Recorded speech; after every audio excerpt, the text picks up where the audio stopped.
Aduh, sakit. Tolong. Bagi. Minta. Terima kasih. Cakap. Ambil. Satu je. Jangan tamak. Okey. Lepas tu. Ambil Ayub. Baik tak? Baik. Dia buat apa? Dia bagi orang makan. Oh, dia bagi orang makan. Sekali lagi, Nabi Ayub baik. Dia buat apa? Tolong orang. Baginda cakap.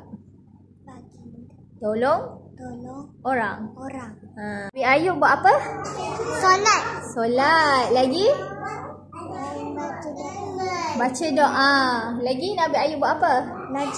Ngaji. Pada rumah besar jadi rumah kecil, kaya banyak, jadi miskin. Semua orang tak nak kawan dia. Dia punya meniaga semua jadi bankrupt. Dia jadi apa?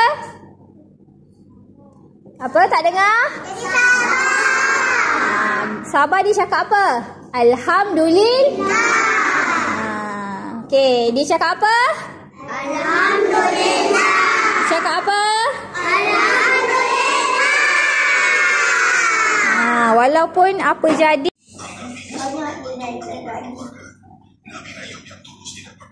Isteri dia, sebab dia dah kahwin, dia dah ada anak yang jaga dia. Bersihkan luka dia. Kalau dia tak boleh bergerak, dia tolong. Awak kalau sakit, siapa yang jaga? Ibu, mama. Mama buat apa?